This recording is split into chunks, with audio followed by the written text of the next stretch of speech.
Yeah, welcome to my YouTube channel. My name is Yakub Mohammed. Let's make I do another video on how my oscillator board they work. This video now the second video I want to do. So as you can see, I don't really connect the oscillator board to my test board. I don't connect the basic module I want connect. I don't connect uh, my switch. Don't connect my LCD. So I get one small oscilloscope. So this for this test, we just want to see the signal where the board they generate, how the signal they look like, whether not sine wave or not be sine wave. But of course, we know see the signal na SPWM, that's sinusoidal pulse width modulated signals. So we just see how they look like. We will connect them to the low frequency side and the high frequency side. Then we'll connect both the low, we'll connect both the high and see how it work. Then at the end of the day, we'll connect them to one small RC to see whether it will give us sign or it will give us sign. RC filters, now I want talk. So make I power the board on. Just power them on. So the board is powered on. Go ahead, make it come up. Okay. So like I said before, I don't configure this board for 750 VA. So now the configuration where I give them be that. So you see from our the oscilloscope, the signal, no signal to the oscilloscope. So I'll just connect them. I think I connect to the the high frequency side. So this down part now the high frequency side. This up part now the low frequency side. So let's power on the inverter. Okay. So it's powered on. So see how the signal be. So the signal is supposed to be. Because now the high frequency side. So this now small pulse where they rise to big pulse. We come fall back to small pulse for both the high and the low output side. So we could connect them to the low side, the low frequency side. For the low frequency side, we just in a normal square wave. Okay. So this is a normal square wave. This oscilloscope not be the best option to use. If you get bigger one like this one, but they are ideal. This one don't spoil, so that's why I no fit use them. But until I get a bigger one, I go to manage this small one first. But the best option are this big one. As you can see, somewhere for this port, we're supposed to see dead time. Our dead time is not the short of oscilloscope. So now it's one of the reasons will make me not to like to use them. Because when we use a bigger scope, we're supposed to see our dead time. Dead time na that time in between when two transistors no go fit switch. When you switch one on, you try switch the two on at the same time, you no go switch. That time they give time interval because theory say if you switch one off, switch one on, time they dey wey two of them go dey on. To avoid such cases, you go introduce what they call dead time. For this our design, we introduce dead time. So na because this oscilloscope not be better one, that make us know they see the dead time. Otherwise, our dead time is supposed to be somewhere here to show say when this upper one they switch, this one self go first wait for a particular time we don't set.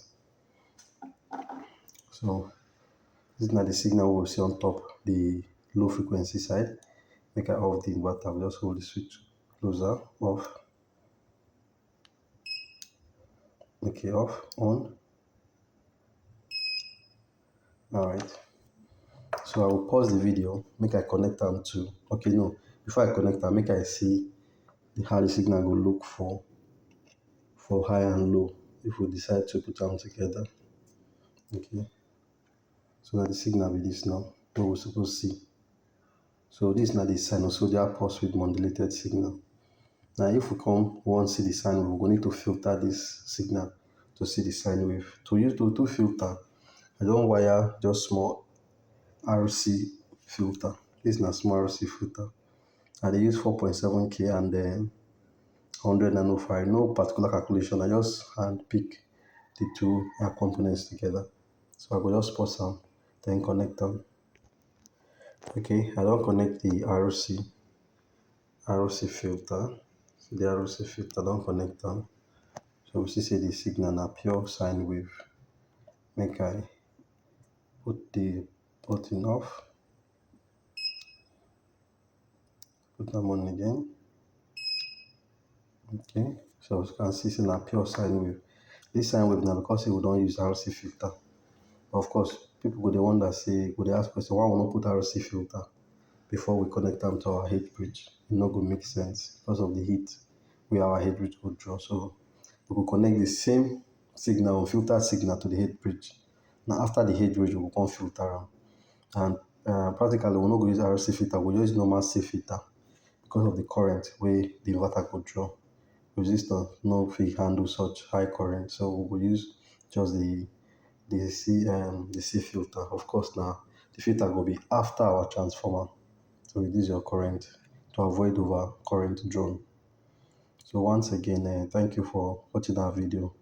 I beg, we dey beg for you guys to subscribe to our channel to encourage us so that we fit dey post more videos as we dey make am. So far, we don show us how this oscillator card dey work, the basic function wey e dey do. If you no get oscilloscope, you fit measure the voltage across this terminal, put am for AC. When I measure the voltages now, wetin I get with this, because of the video, I no wan make the video too long. This na the voltages wey I get. If you measure the low side frequency, the low side with ground, you will get 5.78 voltage, which is half of VDC. When we measure the VDC, now 12.25. So now approximately half they give us.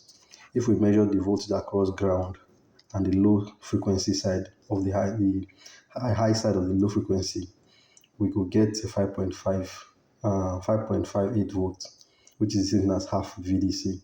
If we measure the voltage from ground to the low side for the high frequency side, we will get 3.3 volt VAC, which is 1/4 VDC. If we measure the voltage across ground and the high side, we will get 3.65 VAC, which is half VDC. If we come measure the voltage across the low side of the low frequency and the low side of the high, the low out of the low frequency and the high out of the low frequency, we will get 11.36 VAC, which is approximately equal to VDC. If we come measure the high side, the high frequency side, the low and high pins, we'll get 7.2. Basically, what you can just do to know whether the device will work well. If you measure this voltage across these 2 points, well, this is the high frequency side, we will get 7.42. If you measure the voltage across this terminal, you're supposed to get approximately VDC, which is 11.36. Don't forget, now AC you put away the measure because of the pulse or the pulse. The DC component go give us almost AC because it fluctuate. It change from AC to DC. So theoretically, we are not allowed to call that voltage DC. We call an AC voltage. So that was now the values you will get if you don't get oscilloscope. If you take meter to measure these voltages. So thanks again for watching our video. We still appeal to you to subscribe on our YouTube channel. Thank you.